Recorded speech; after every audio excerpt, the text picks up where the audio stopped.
Good evening, Planning Commission. The item before you is known as Starbucks and fast food drive-throughs and Parcel Map, Ives Avenue. The project includes three requests. The first request is for a special use permit for Starbucks. The second request is for a special use permit for a fast food restaurant. And the third request is for a parcel map. The first request is for a parcel map that would subdivide the existing 1.78 acre project area into two lots with development. The 0.79 acre lot will have a coffee shop, and the 0.99 acre lot will have a fast food restaurant. Since the two projects will operate together on one property, a reciprocal access and parking agreement is required. The second request is for a special use permit for Starbucks. The Starbucks development includes the demolition of an 8,868 square foot building, the construction of a new 983 square foot coffee shop with an outdoor patio. The development will have a drive-through with a 14 vehicle capacity, and it will have a parking lot for 25 vehicles. The development includes landscaping and infrastructure improvements, and it will all happen on a 0.79 acre project site. The second request is for a special use permit for a fast food restaurant. Again, this request includes the demolition of the 8,868 square foot building, the construction of a new 2,533 square foot restaurant with an outdoor patio. This development will have a drive-through with a 9 vehicle capacity and a parking lot for 32 vehicles. This development also includes landscaping and infrastructure improvements, and it will occur on a 0.99 acre project site. The project site is located at 1600 Ives Avenue, and that is just south of the geographic center of the city. The map is on the right of the screen. On the left is a street view of the existing structure. This is a street view from Oxnard Boulevard looking north at the existing building.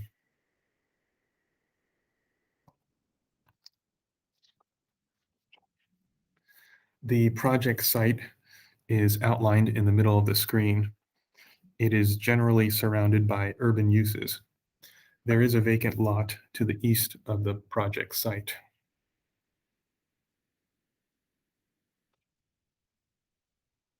The project site has a general plan designation of commercial general and a zoning designation of general commercial plan development. The project is consistent with both the general plan and the zoning code, and that consistency is outlined in the staff report.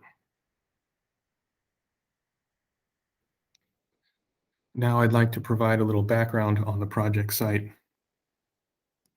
In 1989, the Community Development Director granted a development design review permit to authorize the construction of a speculative building. That building was later operated as a Marie Callender's restaurant and then became a city buffet. In 2013, the City Council conducted a pre-application review for a general plan amendment and a zone change to change the zoning from Business Research Park to General Commercial Planned Development. The current zoning is General Commercial Planned Development. In 2014, the City Council approved the proposed general plan amendment and the zone change. In 2017, the Community Development Director granted a zone clearance for the existing restaurant and events center. In 2018, the Planning Commission granted a special use permit for the sale of alcohol within the existing restaurant and events center. In February of 2021, the applicant submitted a conceptual plan for a pre-development advisory committee review of the proposed development.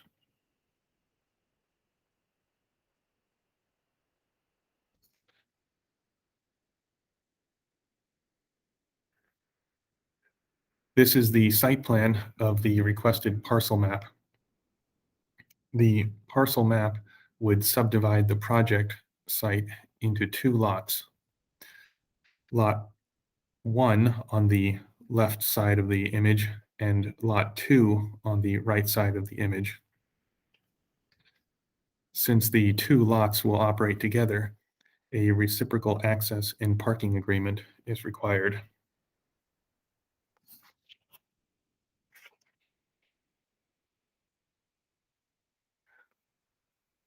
The proposed Starbucks development will occur on Lot 2 of the parcel map. Lot 2 is outlined in red.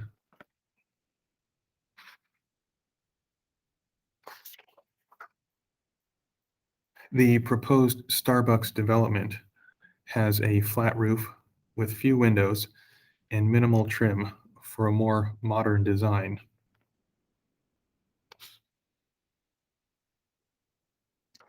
The proposed fast food restaurant development will occur on Lot 1 of the parcel map. Lot 1 is outlined in red.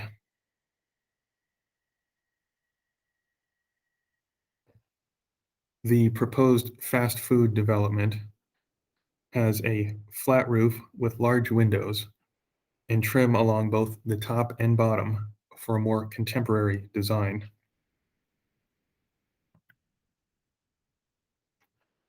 The proposed project is consistent with the general plan policies, specifically those for infill development, commercial redevelopment, and pedestrian connections and orientation. The proposed project is also consistent with the general commercial zoning designation, development standards, and parking. And the project is also consistent with the Channel Islands Business Center guidelines. Again, those consistency determinations are outlined in the staff report. Pursuant to the California Environmental Quality Act, the proposed project has been reviewed for potential environmental impacts. Since the project is the redevelopment of an existing commercial center, it may be found to be exempt from CEQA. There is no substantial evidence that the project will have a significant effect on the environment. Thus, staff recommends that the Planning Commission find the project exempt from CEQA.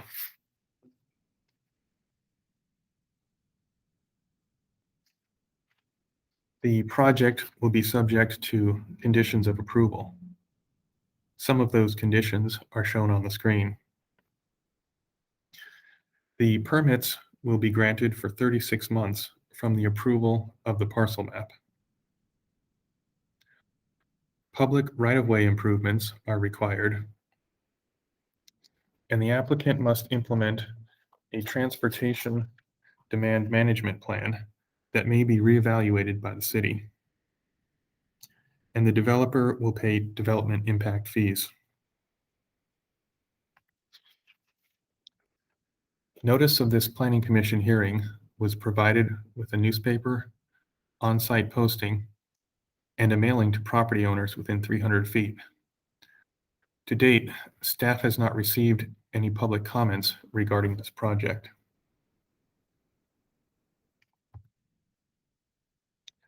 Based on the previous discussion, staff recommends that the Planning Commission take the following actions. Find the project to be categorically exempt from environmental review pursuant to CEQA guidelines section 15332, and adopt a resolution recommending the City Council approve Planning and Zoning Permit number 21-300-04, subject to certain findings and conditions, and adopt a resolution approving Planning and Zoning Permit number 21-500-06, subject to certain findings and conditions, and adopt resolution approving Planning and Zoning Permit number 21-500-07, subject to certain findings and conditions. This concludes staff's presentation. Staff will be available at the hearing for any questions, as well as the applicant team. Thank you.